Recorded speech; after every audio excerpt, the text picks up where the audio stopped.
and did all the rituals. That's why it's called Kollu. A wonderful sage. He was a great soul. Maharshi Kola. And in Tamil Nadu there is one temple, Thiruvidamuzhur. It's a very powerful aspect. Why it's so powerful is because she is present as Linga in all the 4 places. She gives darshan as a Linga Swarupini. And naturally you would expect that to be the most powerful aspect of Mother, because Shiva Bhagavan as a Linga gives great deal of boon and is a very powerful aspect. And he presents as Linga, the significance of that. When she joins him and gives darshan in a Linga Swarupini, so you would expect that aspect would be the most powerful aspect. When I say most powerful, what I mean is you'll be touched by her. Your wish, your desire, all this will happen when you invoke her form and know who you are invoking. You are invoking her in Linga as a Linga Swarupini. That is the reason why she has so much effect on the devotees and the world. And it's not a common form, it's a very unusual form. There are only 4 temples, there are many temples, but 4 main, one in Uttar Pradesh and one in Kollur. There's one in Kerala, there's one in Kollur. And then Thiruvidamuzhur. There's one place in Tamil Nadu where she is very powerfully manifest. And when you think of her in that form, she has so much effect on you because you absorb her and she goes deep in your psyche and she becomes real to you. She's not imagination or anything. She is real and she has so much effect on you. So Mookambiga is a very, very powerful deity, powerful aspect of Divine Mother, because she's combined with in a Linga Swarupini. So the effect would be 100-fold. And today we are worshipping her, doing Alankaram as Mookambiga. Very, very powerful aspect. And all these 4 temples are very, very effective. Many miraculous things have happened in those places. And many devotees, when they go and appeal to her, they get their appeal. That's why I say powerful. What I mean is the wish is granted. And the reason is she's present as Shiva Shakti in Linga form, Linga Swarupini. And that form is very powerful. The Linga has very deep meaning. It's not what people think it is. It's much more profound than what comes to it. In ancient days, in Rome, Greece, Mesopotamia, they had these lingas very commonly in the cities. But their interpretation was different. Our interpretation is different. They also looked at it as a reproductive aspect, which is the most important aspect. Without that, life cannot continue. So you look at it that way, but symbolism is much more profound than what we think of it is. But as Shiva Shakti, as Mookambiga, she's very kind and she's very generous and she grants you your wishes, your appeal easily. But there are only 4 major temples of hers. Other ones are there but not well known. But these 4, one in Uttar Pradesh, one in Tamil Nadu, Kollur is a major place because that's where this Maharshi did the installation. He envisioned her, and the mantras came from her to him, and he installed her as Linga Swarupini in Kollur. Then other places it followed. In our temple, from the beginning, Mother Mookambiga was very, very intensely present. From the beginning. You may not know that many, many miraculous things happened. And she gave us what we appealed to her, what all you wanted. But most importantly, the bad period we are going through, we need her grace to survive, the world to survive, nothing to go wrong. And we are very close, we are not too far away. Any time that can happen. And that's all predicted long ago, 60 years ago, she said. It'll come to the point where we'll reach the nearness of destruction. That means you're talking about Third World War. And already it is there. Many, many nations are involved. And Putin is doing whatever he wants. And the world is not able to stop him. In spite of the terrible punishment they are giving him. Not in terms of war, but denying him, denying the Russian people. The economy has contracted, I think 10 or 15%. No nation can survive. They had filed bankruptcy. But it's not because he has so much wealth, the oil and gas wealth he has. And the world is very hungry for that. So they will buy it from him. We can try to stop the nations from buying, but we ourselves are not able to do that. We, probably $1 billion a day, we buy the oil and gas thing, because the world needs it, and we are very hungry for that, and the world economy cannot survive if you completely choke him. But the sanctions are very, very severe. If you look at it, no nation could survive that. They would have closed down business and filed bankruptcy. But he has enough liquid asset. At the same time, we voluntarily denied our ability to make it. In the name of green energy, we have shut down many of our places. Is it right or wrong? I won't make any comments because it becomes political. But we shut down many of our ability to create oil and gas thing. If we do them, then you don't need to be that desperate. And we have to supply Europeans too, because they don't have any option. We have options. We have a huge amount of oil and gas wealth, which we are shut down, we are not using it.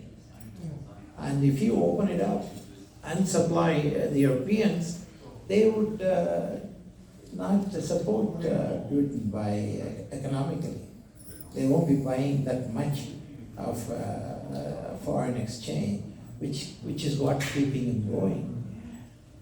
All this were predicted 25, 30 years ago, actually 60 years ago, she said. But when we started this temple, at that time we knew we're going to come very close to the catastrophic end. And any war now, it will be catastrophic. It is not tanks and armies fighting in a warfare. It'll happen in Moscow and in Washington. It'll be a joystick war. You know what a joystick war is? They use all the equipment and fight a war like we do the joysticks. And we are pretty close to it. Luckily, the world doesn't know it. We're happily going around, but we're very close. Anytime a miscalculation happens, and we put the protection for Ukraine, I'm talking about aerial protection. That's why Biden is not doing it. Because you do that, and you shoot down Russian MiGs, that is the beginning of the Third World War, because we'll be involved. So we are not too far from that. But We have planned. How did we plan? We did whatever she wanted us to do. She said, you build my house with my help, and all the Yakshinis, Vidyadharas, Mohinis, all the cosmic energy will protect the world and won't let the catastrophe happen. So we did it, and she is doing it. You have not seen the temple behind. It's a magnificent temple with all these unusual aspects of Mother, unusual aspects of Mother. And we will build it, and it will continue for a year and a half. We will do Kumbhabhishekam on 28th of June. We will have Mother, Kartikeya, and Ganesha. The three major Sannidhanams we will have. Rest of it we will continue, 33 of them. So you can imagine how long it would take, at least a year and a half. But we will continue to build. This is like a small temple by itself, like Rajagopura down here. Each one will have the cosmic energy energized by Mother. Because she is here, all the cosmic energies would come and manifest and do the protective function. That's the only way we can escape. And that will happen. And you see, the picture looks bleak. And you understand, I don't mean to scare you or anything. I'm just telling the reality. And also if you go to the fundamental, this is Kali Yuga. This is all predicted. In this Yuga, terrible things will happen. Destruction will happen. But it hasn't happened. Because we did whatever she advised us. Whichever energy she wanted us to bring, we brought. And we removed some of the protective energy. But cosmically they are present. And she makes me go and do Tirthayatras. And each Tirthayatra is very, very effective. I'm going to Dwarka in June, July time frame. There's specific rituals she gives. You go there and do it. And most people don't even know where Dwarka is. It's above Bombay, about 150 miles above. It was under the ocean. But now they discovered it, and a lot of development. But most of the city is under the ocean. So we'll do the rituals she advises. So we do whatever she tells us to do.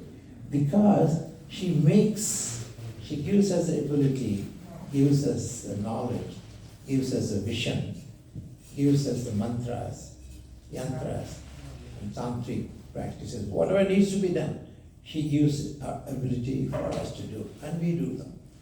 And that will protect the world. Because they'll bring the cosmic energy, and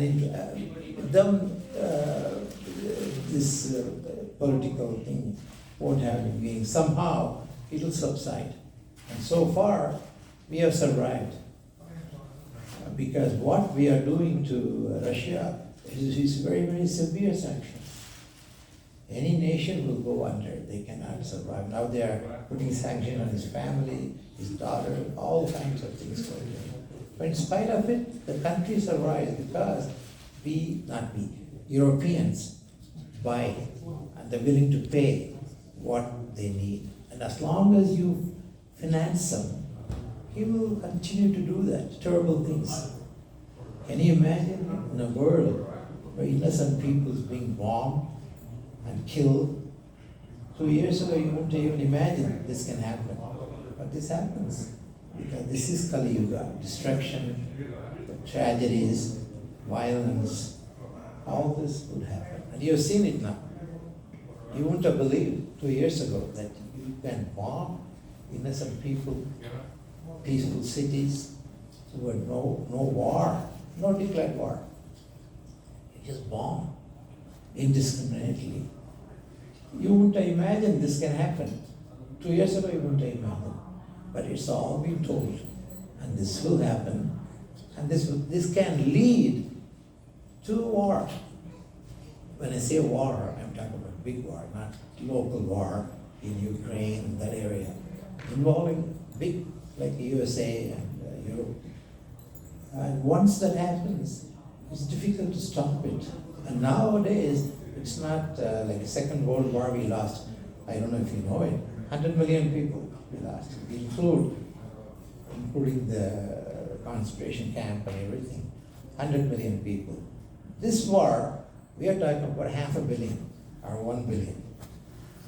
You can say there are some billion people in the world, so we can afford 1 billion. That seems thoughtless, but that can happen. And that is the reason why she has given us, she's found this place and given us all the information, what all we need to do. And without that, we cannot do those things. We can build temples. There are many temples people build, but they have to be effective. They have to attract all the cosmic energy. By cosmic energy, I'm referring to high vibratory energy, not devas and devatas alone, all the cosmic energy. And when they get involved, they can stop it. Nobody else can stop it. And see how it's going. And I'm surprised it has gone on this long. People being bombed, innocent people. There's no war. There's no declared war. And see the tragedy, see the violence. Because this is Asuric age. This is Kali Yuga, age of Kali. That destructive power will predominantly present. And we survived, and we will survive hopefully with her kindness. And we do whatever she tells us to do. Like when I go to Dwarka, specific information she'll give, and we do the specific rituals. And these are very unusual rituals, not the usual homas, and they're very unusual because you are invoking very high vibratory cosmic energy to fight against Asuric energy. All come from one source. She's sitting there. She's a pure consciousness. She was the only one which existed. Nothing but her. That's why in Chandi Homa, Sumba asks Mother, why you are invoking all these gods, millions of them, to help you? Why can't you do it yourself? And then she says, I'm the only one exists. There's nobody else but me. They're all me.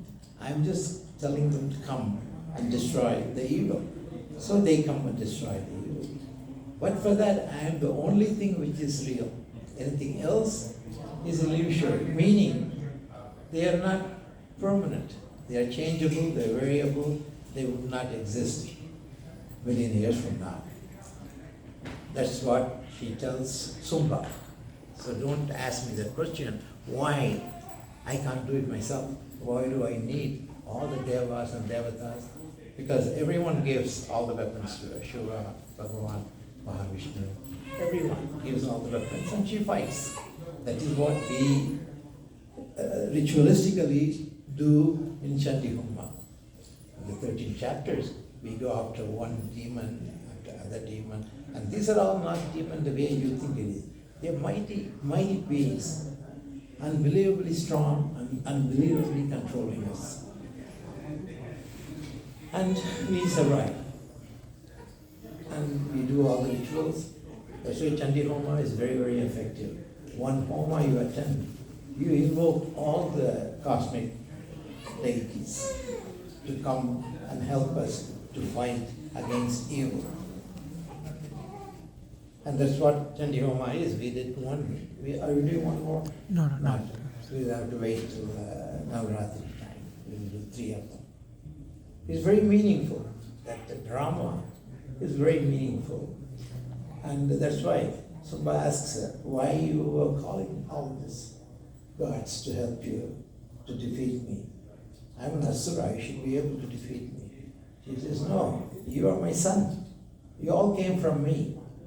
That's why the fundamental question is, why evil? Does evil exist? Why she would let them exist? You know the answer. Without them, the drama cannot happen. You and I cannot evolve. To evolve, we came from inanimate to animate to plant to animals and human that we are ascending. That travel, that journey cannot happen unless you have these asuras to fight us, to attract us, to tempt us, to challenge us, so that we can overcome them. Otherwise, if most powerful is Mahamaya. She's the one who covers all the memory, all the thoughts, all the ideas we learn. She covers it all. So when you're born, you don't know anything. You are totally ignorant of past. Of past meaning your past, my own growth, my own travels. It's all wiped out, and I start fresh. So without the asuras, how can that travel happen? How can the challenge be posed? So we need them. We need asuras as much as we need devas. But we have to manifest the angels in us and destroy the evil in us with the help of Divine Mother. And she gives the wisdom and the knowledge to show us what we are aiming for, the journey where we are going. What is the aim of our journey? And the journey itself is a challenge and the pleasure and the pain. So we use it and we grow from that. That's a beautiful concept. No other faith has that concept. We accept the asuras' existence and the need, asuras, demons, the need for them. We acknowledge it. But we want to do what Kartikeya showed us. Use them to help you. So to Kartikeya, they became his vehicle, ultimately. And that's a challenge. She said, you people can do that. With my grace, my kindness, and my wisdom, you can know the demons and you can make them work for you and accomplish your aim of the travel. What is our aim? To become divine. We came from inanimate to animate plant to various levels. Ultimately, we have to go to next level. What would be that? That would be Devaloka. That would be the cosmic world. And we have to go there. And we will go there with her kindness. Without that, you cannot do that. So she is here, she's present, she's building a temple for us. And in that place, in this place, many Yakshinis, many Mohinis, Vidyadharas, Gandharvas, they're all present. You can't see them because they're all high vibratory energies. You can't see. We are dense. So you can see them. Mind, body, intellect can see it. But the high vibrating energy, nobody can see it. They're too rapid beings. But she will identify them to us and give the kindness for us to understand them and carry us in the journey so we can go to that world. And when we go to that world, they will know us because we have been here and she has trained us. She has given us the wisdom, the knowledge. And as Mother Mookambiga, she tells us these are the reality, this is the war. And the minute you're born, you have a challenge. And that challenge can make you divine. And if you overcome the challenge. And you see the formidable nature of the challenge. The minute you're born, you're completely amnesic. You don't know anything. You don't remember anything. And that is the way it should be. If you know the story, you would act out very easily. And you would not be successful because you have not done it by yourself. If the story has been told, then you will act out. But the story is not told and you do it by your purity, by becoming a divine person. And we have the ability, and she has given us the kindness and the knowledge and the wisdom and the so many Shastras, Vedas, Upanishads, all of them are there for us to learn and to know and to grow. So we have to grow up, essentially. We have to grow up to higher beings. But she has given us the ability to do that. And every little thing, even this prayogams I do every day, I use mantras, tantras, and yantras. Whatever she gives, I use it. I use it on your behalf. It's not for me. It's for you. That means you have earned it. When, in the past thousands of years, you have earned the right to be able to travel, and she gives you the ability to travel, and she gives you a place to learn. So she is very kind. She is not being unkind. She causes amnesia, but without amnesia, we cannot grow up. If you are told the real truth, what did you miss out last time, last birth? You correct it.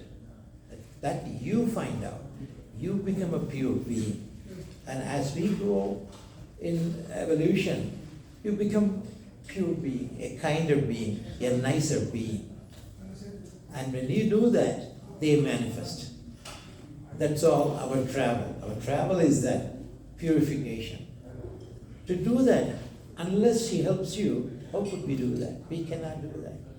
Even a yantra is very complex. To know a yantra, to have a yantra, genuine yantra, only a divine person can make it, not human, not ordinary.